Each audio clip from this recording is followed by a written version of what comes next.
নমস্কার বন্ধুরা, পদ্মদির রান্নাঘরে আপনাদের সবাইকে স্বাগত। আজ হাজির হয়েছি মুখরোচক টমেটোর চাটনির রেসিপি নিয়ে। একদম অনুষ্ঠান বাড়ি স্টাইলে বানাবো। এই চাটনির রেসিপিটা আশা করছি আপনাদের ভীষণ ভালো লাগবে। আমার চ্যানেল এখনও সাবস্ক্রাইব করা না থাকলে চ্যানেলটি সাবস্ক্রাইব করার অনুরোধ রইল। চলুন তাহলে দেখে নেওয়া যাক টমেটোর চাটনির রেসিপিটি। এখানে 500 গ্রাম লাল পাকা টমেটো নিয়েছি। ভালো করে ধুয়ে নিয়ে বোটা ছাড়িয়ে নিয়ে ছোট ছোট টুকরো করে কেটে নিচ্ছি। চেষ্টা করবেন লাল পাকা টমেটো নিতে চাটনির জন্য। এবার একটি কড়াই গরম করে নিয়ে এর মধ্যে নিয়ে নিচ্ছি 1 চামচ সর্ষের তেল। তেল ভালোভাবে গরম হলে দিয়ে দিচ্ছি একটা শুকনো লঙ্কা আর দিয়ে দিচ্ছি 1/2 চামচ 5 ফোড়ন। ফোড়নটাকে কয়েক সেকেন্ড নাড়াচাড়া করে নেব 5 ফোড়ন থেকে একটা মিষ্টি গন্ধ বের হওয়া পর্যন্ত। আর তারপর কেটে নেওয়া সমস্ত টমেটো অ্যাড করে দিচ্ছি। হাই ফ্লেমে 2 মিনিট টমেটোকে 5 ফোড়নের ওপরে নাড়াচাড়া করে নেব। আর তারপর মিশিয়ে দিচ্ছি পরিমাণ মতো লবণ।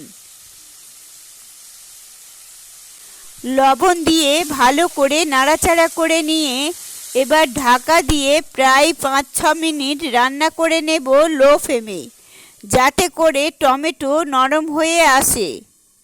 যেহেতু লবণ দিয়ে রেখেছিলাম তাই 5-6 মিনিট পর ঢাকা খুলে নিচ্ছি। দেখুন টমেটো নরম হয়ে গেছে। এখানে খুব সামান্য একটু হলুদের গুঁড়ো অ্যাড করছি। আর খুন্তি দিয়ে দিয়ে টমেটোটাকে খুব ভালোভাবে চেপে চেপে একদম মোলায়েম করে নিচ্ছি।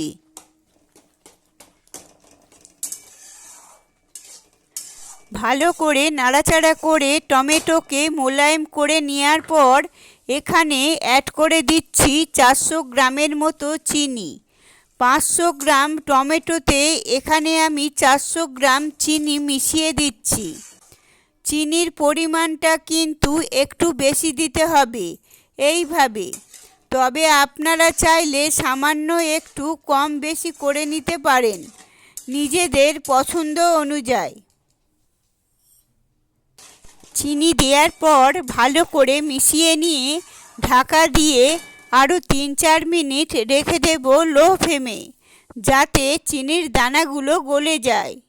চিনির দানা গলে গেলে এখানে বড় গোটা পাতিলেবুর রস মিশিয়ে দেব। টমেটোর চাটনিতে লেবুর রস দিলে চাটনিটা খেতে অনেক বেশি মুখরোচক হয়। আর তাছাড়াও এই টমেটোর চাটনি বানিয়ে 1 মাসের বেশি পর্যন্ত রেখে দেওয়া যায়। আমি এখানে একটা গোটা পাতিলেবুর রস দিলাম। আপনারা চাইলে 1/2 চামচেরও কম সাইট্রিক অ্যাসিডও দিতে পারেন, তাতে কোনো অসুবিধা নেই। ভালো করে মিশিয়ে নেওয়ার পর এখানে দিয়ে দিলাম কাজু বাদাম আর দিয়ে দিচ্ছি কিশমিশ। এবার দিয়ে দিচ্ছি কেটে নেওয়া খেজুর। এখানে খেজুরের বীজ বাদ দিয়ে লম্বা লম্বা করে কেটে রেখেছিলাম। আর মিশিয়ে দিলাম আমসত্ত্ব। আমসত্ত্বকে কিউব আকারে কেটে রেখেছিলাম। সমস্ত কিছুকে ভালো করে মিশিয়ে নেওয়ার পর এই পর্যায়ে টমেটোর চাটনিকে কয়েক মিনিটের জন্য ভালো করে একটু ফুটিয়ে নিতে হবে, যাতে করে চাটনি বেশ একটু ঘন হয়ে আসে। দেখতে পাচ্ছেন আস্তে আস্তে ফুটতে ফুটতে টমেটোর চাটনি কিন্তু একটু ঘন হয়ে এসেছে। এই পর্যায়ে কিন্তু আর বেশি ফোটাবো না, তার কারণ ঠান্ডা হলে চাটনি কিন্তু আরও বেশি ঘন হয়ে যাবে। এবার আমি গ্যাসের ফ্লেম অফ করে দিচ্ছি।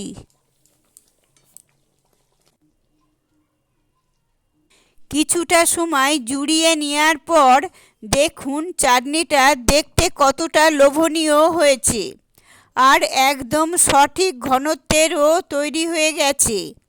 আশা করছি আমার আজকের এই মুখরোচক টমেটোর চাটনির রেসিপিটা আপনাদের ভালো লেগেছে।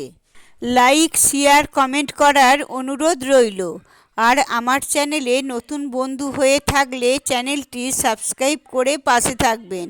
আপনারা সবাই খুব ভালো থাকবেন, সুস্থ থাকবেন। ধন্যবাদ।